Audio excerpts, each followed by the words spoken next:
in terms of how both of us can proceed and get Sure. in line. Not a problem. 1FOCUS. Not a problem. There's a base that we have to cover, before Sure. we can really take this on. Okay. Yes. All right. No worries at all. Yes. Feel free, Diane, to reach out to me. What was that, Aura? That's it. Do feel free to reach out to me. I'm Okay. available. Yes. Okay, sure. Okay. Kimon, do you have any questions or feedback at this point? Well, no, not at this point. Okay. Well, my main I was waiting to see what you would have said during the what do you need for the one-on-one? So there's something in particular. So I said, all right, I'll just wait until you get to that point and then see if I still have any clarification. Sounds good. Okay. All right. Thank you. And Jacqueline, you any questions at this point or feedback? Yeah, I just want you to clarify the small group that you're talking about.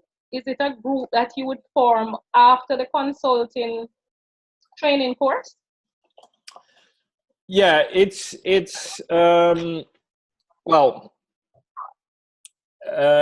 definitely a group that we would form, where we would start forming during that certification course, and because we really would like to immediately follow up on that certification training. We don't want you to join that certification training and then just let you go and good luck. I mean, we want to use the momentum of the certification training to help you start building your business. So the way it's designed is to sort of use that certification training as a jumping board, or I don't know what a good English word for that is, but to sort of kickstart the business development. However, Launch pad. What's that? A launching pad? A launching pad, yeah. However, I think the way we are now already talking with each other, I think you could see that as maybe an early stage of developing that group. So I guess what I want to say is we don't have to wait until that certification training. We could basically start today and say, okay, with this group, we are already going to collaborate and I don't know, set up a weekly or bi-weekly call in anticipation for that certification training. I don't know if that is answering your question, or whether you had a different kind of question. No, I think it's a very good idea, because what I realize, and I've been thinking of this whole coaching thing, and typically when you do coaching, this is exactly what happens, because what you try to do is to make sure that people follow through on what they say they're going to do. Yep. And exactly. So it's a fabulous way to get us to do it, Yep. So I am in. I mean, if you're going to be doing that, I would definitely. Okay. Because I mean, between the last time we met and now, I really haven't done much. Maybe because I didn't have any, this kind of trigger accountability. Yeah. Right. Okay. Right. I just added next steps at the end of the agenda, so that we either agree on a next call or on a series of calls or something like that. So great. Okay, cool. Okay, so that is pretty much what I had in mind as a refresher on the 1FOCUS approach. So the questions basically, we just had a little round of feedback and questions or clarifications. So let's now move to this, what do you need for one-on-ones? Now let me first explain a little bit the one-on-ones. The one-on-one is really a conversation between you and somebody in your network. And that could be a family member who who works at a certain organization, and you start talking a little bit about 1FOCUS and what you learned here. It could be a colleague, if you're in the consulting field, maybe other consultants. or it could be other people in your network, and maybe people who work for organizations, and maybe you know or you heard that they struggle to achieve results. Maybe you know they have a nice strategy, but they are challenging to implement that strategy.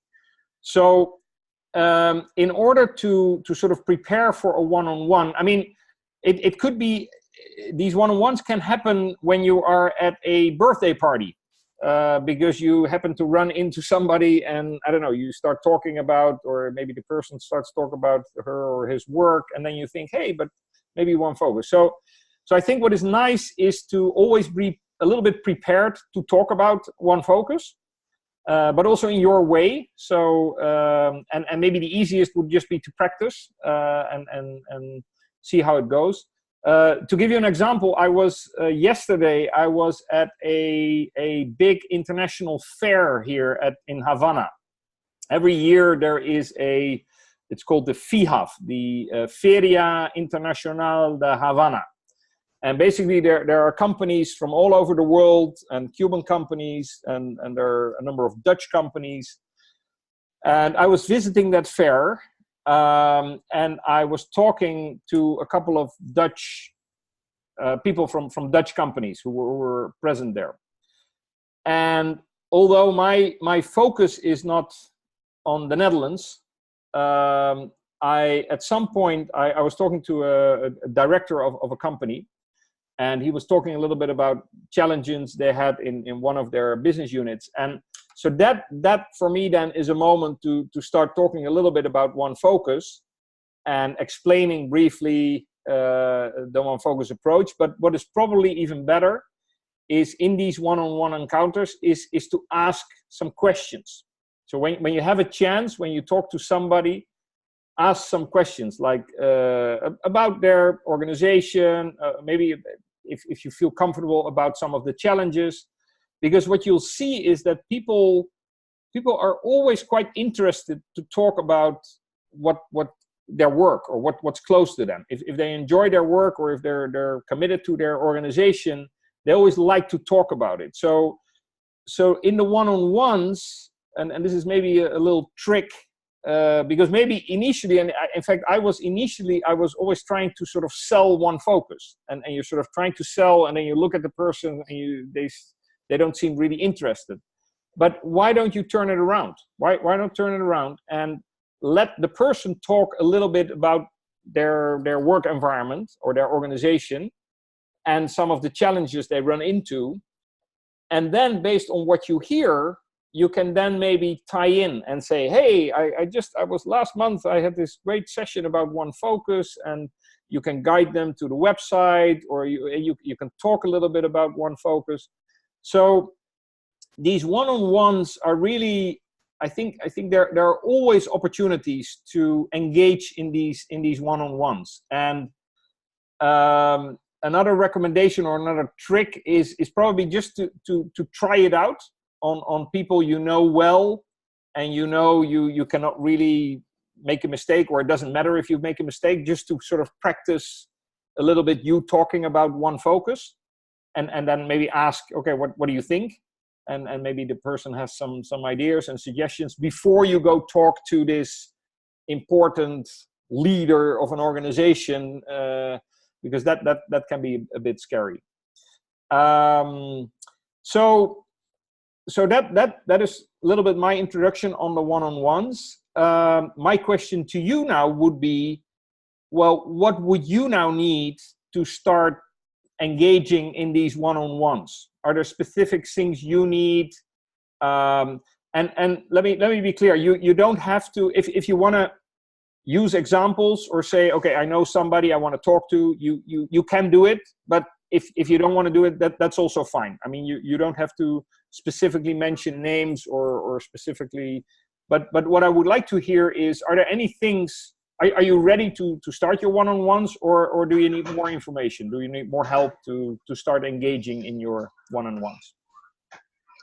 Hi. For me, it wouldn't be more information. It would be, what if in a previous discussion, a person in a particular role would have been interested in doing a project or initiating a project, but for them it would be for wanting to do it themselves rather than hiring an outside consultant. How do you turn that, or you know, start up a new one-on-one with them to convince them that getting, Sure.